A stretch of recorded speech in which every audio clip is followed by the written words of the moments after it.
My name is Osama, and I'm here with a very special guest today. Her name is Karine Glenn. Karine works for the NWMO, which is the Nuclear Waste Management Organization. And we're in this discussion, we're going to be talking about nuclear waste. So Karine, welcome. Thank you very much, Osama, for having me. So why don't we start off with introductions, Karine? Can you introduce yourself? Yes, so my name is Karine Glenn. I'm an engineer, and I'm the Strategic Project Director at the Nuclear Waste Management Organization. And my role is to lead the development of an integrated radioactive waste strategy for all of Canada's radioactive waste. All right, awesome. No, that's a really big. I think that's a really big role. Those are really big shoes that you've got to fill. And I know when most think of nuclear waste, they're a little bit scared and hesitant. But I think it's a really important subject. In terms of remediation and storage. Can you tell me a bit about the NWMO? What is the NWMO? What do they do here in Canada, and what's Canada's perspective on nuclear waste? So the Nuclear Waste Management Organization is an organization that was mandated from the Nuclear Fuel Waste Act, which is a piece of legislation in Canada to deal specifically with used nuclear fuel and developing a plan for the long-term management of that fuel. And so the NWMO has been around since 2003 and is continuing to work on that plan to implement a disposal strategy and plan, actual project for used nuclear fuel in Canada. We started off with 22 volunteer communities. We are now down to 2. And we expect to make a site selection between those 2 locations by 2023. And so in the fall of 2020, the Minister of Natural Resources Canada asked us to take on this additional role, which is to consult with Canadians, lead a dialogue to develop this integrated strategy so that all radioactive waste in Canada has long-term solutions. Awesome, yeah, and like you said, there's the used fuel, the fuel aspect, and then there's also the integrated strategy, which is taking an approach for the low level and intermediate level waste. And so, if you could kind of break down the waste types into the 3 or 4 different categories, what would they be? What would they be like? How would you kind of put those into certain categories? So there's in Canada 4 types of radioactive waste in Canada. The first one is uranium mines and mills waste, which is actually unique to Canada. A lot of countries internationally classify this as naturally occurring radioactive materials, but in Canada, it's classified as radioactive waste and it's regulated and managed accordingly. So that waste is actually already implementing industry best practice and international best practices when it comes to the disposal of that waste, which is disposed in near surface disposal facilities, and they're located near the sites where the waste is generated because it's really, really high volumes of waste. And when it comes to the other traditional types, which are what we see more internationally, there's 3 types. High-level waste, which in Canada consists mainly of the used nuclear fuel. And as I mentioned, there's a plan being implemented to take care of that waste already. And high-level waste requires isolation from the environment for periods of time that last up to 1 million years. Then we have the other 2 types are low-level waste and intermediate level waste. So low-level waste is has light levels of contamination or radiation It consists mainly of personal protective equipment, gloves, mop heads, from day-to-day operations in nuclear power plants, in radio pharmacies, but it also includes any of the waste that will be generated or has been generated through decommissioning. So a lot of the waste that may be contaminated as a result of decommissioning, soil or concrete, that waste typically ends up in the low-level waste category. So low-level waste needs to be isolated from the environment for up to 300 years. And internationally, the best practice for managing that waste is in near-surface disposal. When it comes to intermediate level waste, it's somewhere in between. It has a little bit of heat generation, but not as much as fuel. It requires containment for longer periods of time. So over a few hundred years, up to a few thousand years. It consists mainly of waste from nuclear power plant refurbishments, such as I'm going to use the tubes, which get that from the refurbishment, and as well as the filters that are used for keeping the cooling pools clean. So those are also intermediate level waste. And international, they need to be disposed of at greater depth than near surface. So typically what we're seeing internationally is most folks are going with deep geological or deep disposal of that kind of waste. Wow, no, that's really cool how you classified these three waste categories. So you know, low level waste is those mops and those, you know, concrete and you know, those cloths and whatever they're using at the nuclear plant. Then there's intermediate, which is let's say the tubes from the various refurbs and also resins maybe that are used, you know, filtering mechanisms for these reactors, and then high levels that fuel. So it just goes to show that the nuclear industry is very selective and very detailed in terms of tracking or collecting its waste, categorizing it, and not just throwing everything in one in one hole and calling it a day. So Karine, can you tell me a bit about tracking of this waste? Does the integrated strategy on radioactive waste incorporate some sort of a tracking mechanism or disposal strategy? What is the scope of this strategy? Thanks. So basically what the minister has asked us to do, he asked us to come up with a number of things when he tasked us with the work. So the first thing he said is take stock. So make sure that we know how much waste we have, what kind of waste it is, where is it located, how much of it do we have, any subsidiary hazard. So is it corrosive as well as being radioactive? So that's taking stock of that waste, identifying how much of that waste or which waste has long-term waste management strategies, such as the deep geological repository that is being proposed for the fuel. But there's other waste in Canada that also has solutions. In Port Hope in Canada, we have large quantities of low-level historic waste, which is mostly contaminated soil. And that waste is being managed in near-surface disposal facilities. So we want to acknowledge when there is a plan or a solution being implemented, and then identify where there's gaps. So basically the gaps in Canada is all of the intermediate level waste and some of the low level waste. Now, all the low level waste at NPPs does not have a long-term solution, so that's definitely some, but some of the low level waste from radiopharmaceutical production does have a long-term plan that is currently undergoing regulatory approvals. So once we identify where those gaps are, we're going to focus our discussions on those gaps.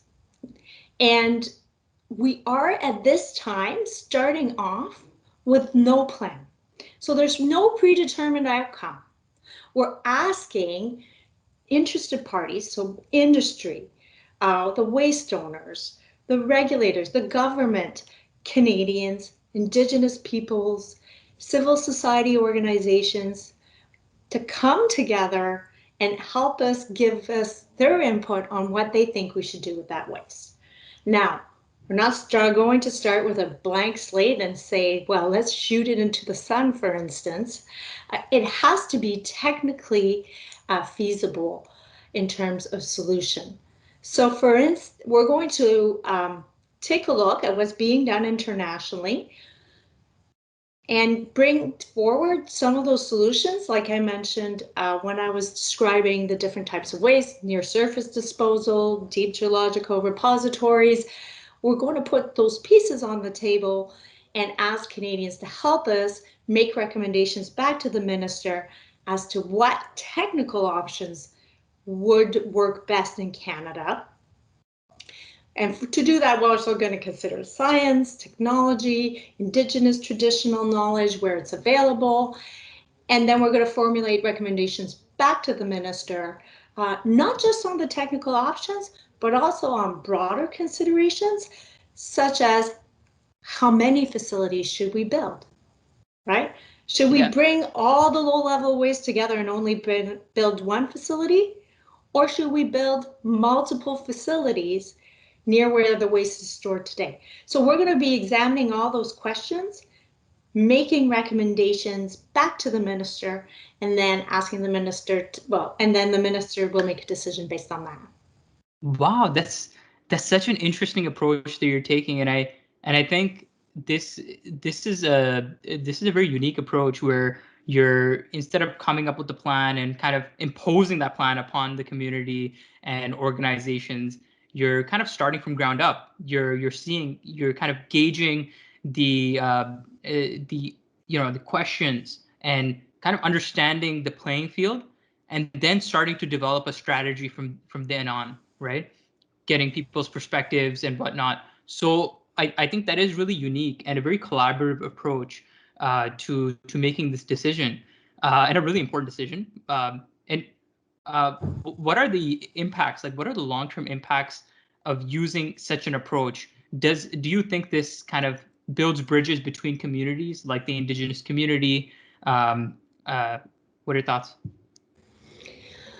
So we are hopeful that because people have told us this is the approach that they would like to see in developing a strategy. We've heard that over the years on various files through various projects.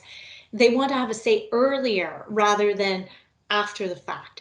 And so by bringing them and helping them build the strategy together, we're hoping for a number of things. We're hoping, first of all, that people will see that the common goals are really the same, whether or not you are pro-nuclear or anti-nuclear. Ultimately, when it comes to waste management, we want to ensure that the environment is protected, that the Canadians and Indigenous peoples are protected today and well into the future. So I think that matters to everybody.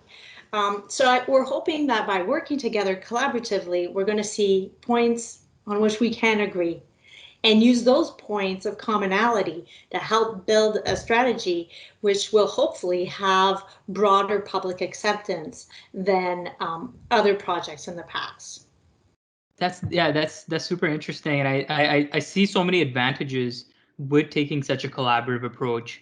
Like, for example, that technical awareness, right? That hey, use nuclear fuel isn't as scary as it seems. Rather, there are methods and engineering safeguards that are put in place to make sure that these repositories aren't leaching contamination out into the environment, right?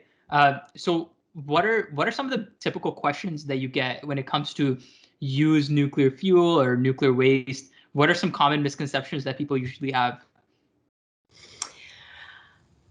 So I think one of the big one is, that a Fukushima type event can happen when it comes to a disposal facility. And so when you're looking at used nuclear fuel that's been out of the fuel bays in dry storage, and then you go to put it underground, well, it's meant to be not require any active control. So that means it doesn't require any active cooling systems. It can just sit by itself without anybody touching it, and it'll be just fine. So it can't all of a sudden have this a hydrogen explosion that's going to take place because it's heated up so much. That risk is impossible with these kinds of facilities. We also get a lot of concerns around transportation of radioactive waste. And this is an area I spent a lot of time in my career working in as well, so it's a personal interest of mine. And so people are always concerned that the transportation of waste, radioactive waste, is very dangerous, when in reality, radioactive materials are the most regulated dangerous goods in Canada. And not only that, when it comes to transportation, but the design of the packages that they are transported in assumes that they're going to be involved in an accident, right? We always assume that something's going to go wrong. We don't assume it's going to be perfect all the way. So those packages are designed to withstand accident conditions, and they fare very well. We've seen like actual real life experience where, you know, the tractor trailer actually melted completely around the package, but the package survived intact. The radioactive material within that package was completely contained, no leakage. So we have lots of good experience when it comes to transportation of radioactive materials. That's another area where we hear a lot of concerns. So transporting radioactive waste is no more dangerous than transporting medical isotopes to your local hospital. It's done under the same regulatory framework with the same controls. So that's another area where people have concern. There's also this sometimes a misconception about how, you know, these green oozing barrels like we see in The Simpsons. Yeah, or, you know, we all know that many superheroes in the Marvel universe have gotten their superpowers from radiation somehow. And if you actually see pictures of real life radioactive waste management facilities, the packages are clean, the facilities are clean, the materials are handled properly, there are contamination controls all the time to make sure that the facilities contain the material. So it's not at all what people think of, these rusty old barrels with stuff oozing out of it. That is really not the picture that of what is actually happening in facilities. Yeah, for sure. I'm glad you cleared up that misconception, because I know a lot of viewers maybe grew up watching The Simpsons. I did, and I do have those pictures sometimes of those oozy, you know, those green waste cans. But you're right. These waste it's, you know, packaged. It's clean.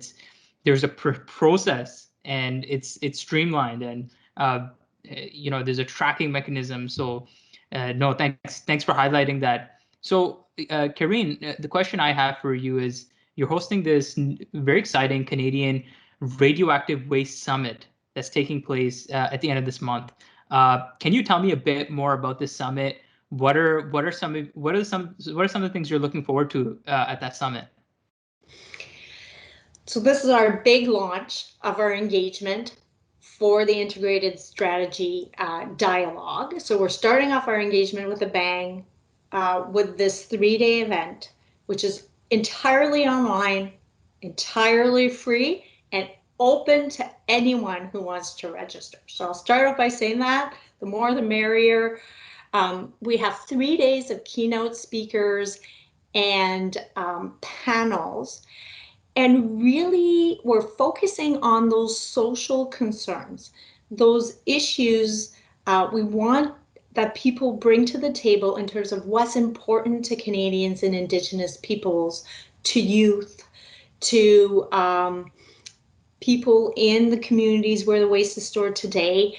And we're hoping that by bringing them all to the same venue, the same event, we will give everybody an opportunity to hear everybody's point of view, what's important to them, and from them, identify the commonalities on which we can actually build this strategy together. And so we have panels that are going to be made up entirely of youth from different spectrums of climate change activists, North American young generation and nuclear. And so we're going to bring them together on one panel to share what's important to the next generation, I should say, because I'm getting pretty long in the tooth. But as well as we're bringing in activists or environmental organizations as well on a panel. And sometimes I find that if you go to a nuclear conference of some kind, it's very siloed. It's all people from industry or vendors, people who support the industry. In this case, we're trying to bring diverse perspectives. So instead of talking to ourselves, we're hearing what everybody else has to say, so that really we're getting a full picture of what's important. We have a great panel on the third day of international representatives, so people from communities in Sweden and in Switzerland that will come and share their experience with the implementation of low and intermediate level waste management plans in their country. We also have a fantastic panel on lessons learned from past projects and projects that may not have gone the way folks might have liked. So we're going to have the former chair of the USNRC, Dr. Alison McFarland, who is a member of the Blue Ribbon Commission, to come and speak to us about Yucca Mountain. We also have someone from OPG who will come to speak about what they've learned from their experience with the OPG Deep Geological Repository project, which is no longer being pursued. So I think when we bring all those speakers together, we will really get a full picture of values and concerns that are important for the strategy. And we're also going to use the discussions to span out further engagement activities. So after the summit, this is only our first activity, we're going to host 70 plus activities over the next 6 months. In communities where the waste is stored today, but also more topical sessions on technical issues for those who really want to get into the weeds about should it be a concrete vault near surface disposal facility or an engineered containment mound. Let's have a conversation. You're interested? Let's talk technical details. So we're going to have those conversations over the next 6 months after the summit, and we're going to use some of the information from the summit to identify which topics we should pursue in further engagement activities. Wow, no, that's a really interesting overview of the summit, and it just makes me a lot more excited to actually attend, because I know I've heard of a lot about Yucca Mountain, but I never really delved into the challenges that project might have faced. I'm sure they're very similar to some of the challenges that were faced by the DGR. Now, it is interesting that you're bringing together, that international expertise and also that local expertise. So can you tell me a bit about what is happening in the international sphere? Are other companies taking a similar approach when it comes to waste management approaches? Or is Canada kind of trying something very, very new? Like, what's it like in the international sphere? So it varies greatly. And so countries like the US doesn't have an integrated strategy. The waste owners implement their own disposal using facilities that are available throughout the country. They're commercially operated. They are working on a plan for all of the civilian fuel that is taken over through the government. So they don't have an integrated plan. When you look at Switzerland, Switzerland has taken a completely different approach, and they've legislated that all of the waste, low, intermediate, and high-level waste, has to be disposed of in deep geological repositories. So they're actually looking at citing two, one for the fuel, one for the low and intermediate level waste, because that is what they legislated as part of the regulation. In France, they are building a repository for fuel, and they're also going to be placing the intermediate level waste there. And then they have some near surface disposal facilities for low level waste. So it varies very much from country to country. Depends on the size of the program the country has in place. The Netherlands, very different. They have a very small nuclear program, so they only have research reactors, no electricity generation. And they have made a decision to store their waste above ground for 100 years. And then in 100 years, then they'll revisit the question about how it should be managed. So they're using what's often referred to as rolling stewardship as an option, but only for a set period of time. So they're deferring their decision to a later date. Yeah, that is quite interesting how various countries have taken different approaches. Like you said, the Netherlands, they're kind of, keep letting it hang out for 100 years and then revisiting it after that time. So it is quite unique. Just from your perspective, what is your intuition like? What do you think the response will be like from this Waste Summit? What parts of the public do you think will engage? Like what stakeholders are at the moment showing interest in engagement, and how do you think it's going to turn out? What is your perspective on that? So at this time, we do have a lot of Indigenous interest. So we have a lot of speakers. Not only we have an all-Indigenous panel, which is being chaired by Phil Fontaine, who is the former chief of the Assembly of First Nations of Canada. But we also have Indigenous speakers on various other panels. So that is something that's really important to the NWMO is making sure that Indigenous peoples are included in what we do. Is also important to the Canadian government. So that is a community that we're expecting to have some participation from. Nuclear host communities, so communities where the waste is stored today, are also showing quite an interest because they are going to be affected by this, whatever the outcome may be. And so that is something that's definitely a group that we're seeing a lot of uptake from. We are finding it a little more challenging to engage youth, so I'm imploring you to reach out to your network to see if we can get as many people who represent the younger generation, because ultimately they're going to be the ones who are going to be implementing this plan, right? So if you think about it into the future, they will be the ones. So they should be raising their hand and wanting to participate in this conversation, because it should be important for them. It's important for the environment and their future. So I think, obviously industry is interested in participating. They're also really interested in hearing the different perspectives. So I think overall we're going to see a diverse representation. No, that's great. I think that is a really diverse group that is coming out.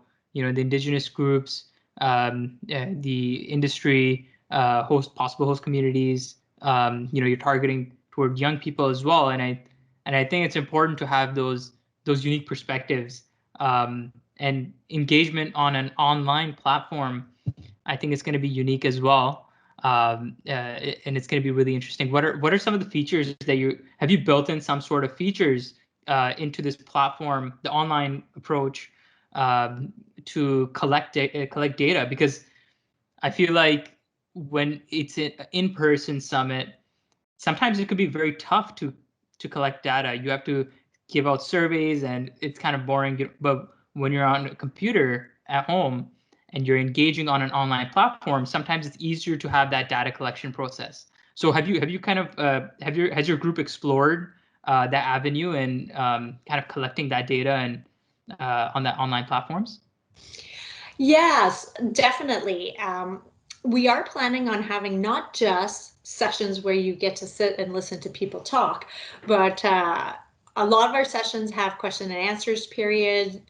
So we encourage people to ask questions, but also we're going to have breakout sessions where we're going to ask people to roll up their sleeves and get into those discussions about values and principles and areas of commonality or differences. And so there's breakout sessions on the two first days.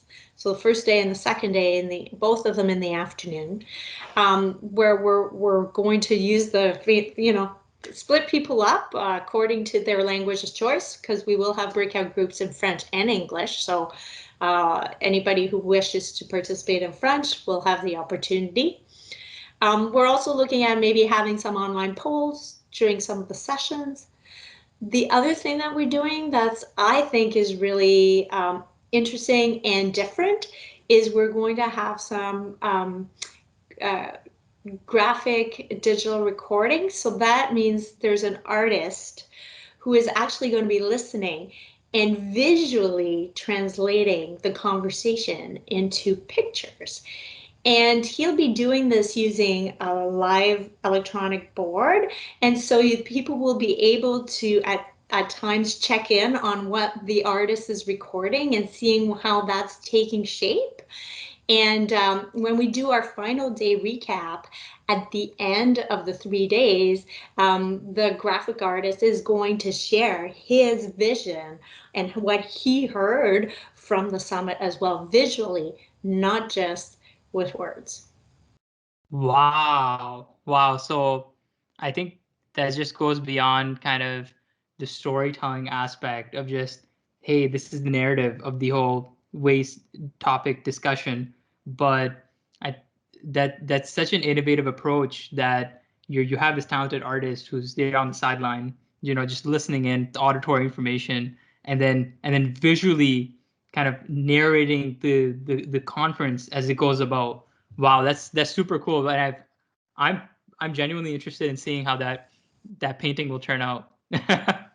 You know, radioactive waste is such a technical topic, right? It's how do we communicate with people who have no nuclear background, no technical knowledge, and get them to understand? So we're trying to find ways to reach people using different tools.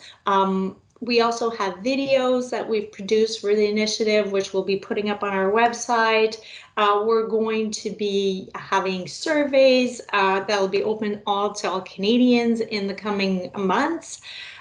So we're trying to find different ways to communicate and reach people using different tools, different technologies, and different medium to make sure that we're getting the information across in a way that that is meaningful to them.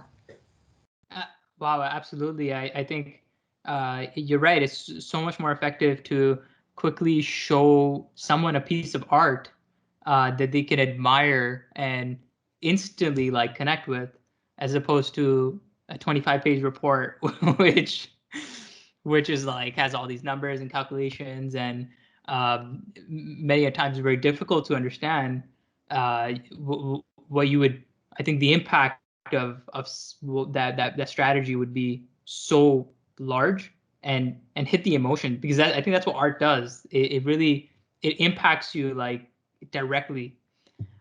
So I think that's great, and I think the way you've set up this summit, this strategy, it is interesting, like very collaborative approach where you're bringing in diverse parties and making sure that everyone is heard and everyone's part of that conversation.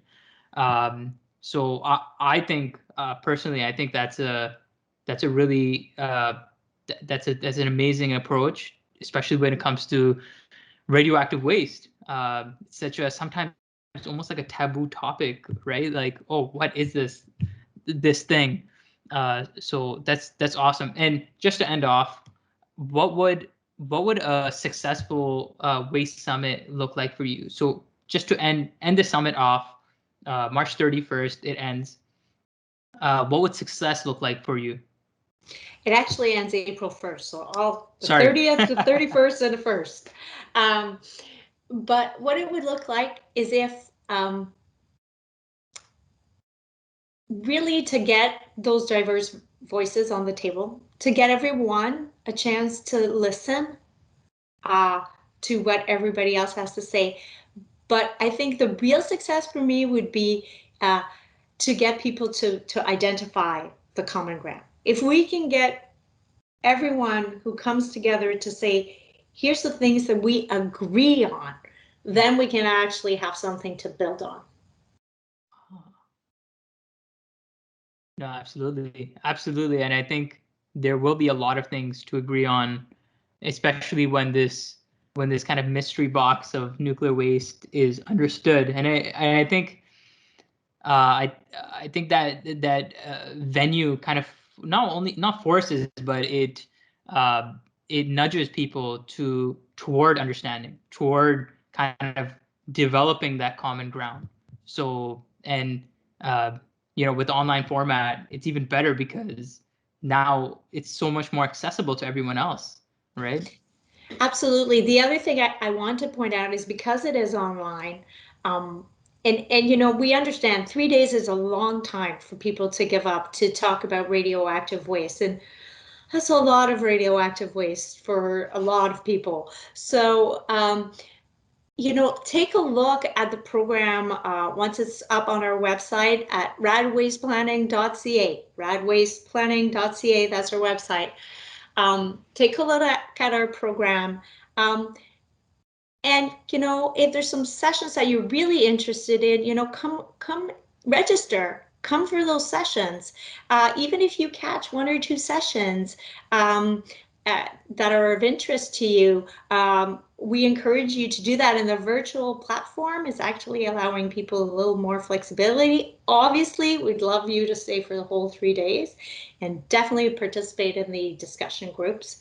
But if you're not able to, come on by. The other thing is we will be recording all the sessions from the summit. So if you can't make it, they will be available online after the event. Awesome. Yeah, I think that's an added bonus that not only are those live, those the option to attend those live sessions, but having these recordings to always go back to, even for reference material. Like, hey, I missed out on something, kind of go back. So to all the viewers, in the link below, you'll find the registration link for the summit. Hope you can click that and register before the deadline. And I'll also have Karine's contact in the description below. So if you have any questions related to the summit or waste in general, you can reach out to her. Karine, such a pleasure chatting with you. I think nuclear waste is is a really important topic, and it's not discussed enough. And what we've discussed here is you're providing this really unique platform and opportunity for people to come together and really voice their opinions on this such niche subject. Do you have any last words for the audience? So my last words would be, your takeaway should be this. Come to the summit. It's going to be great. When it comes to the integrated strategy, there's no predetermined outcome. Your voice matters. Come and help us build this plan. Awesome. No, I think that's a great welcoming remark. Like, doors are open, and it's an open invite. So that's great. Thank you so much, Karen. This has been great conversation. I've learned a lot about your strategy, and I think it's a very unique and interesting strategy, and I'm sure it will be successful. I just see so many benefits in taking this approach. So it's been a pleasure chatting. So thank you so much.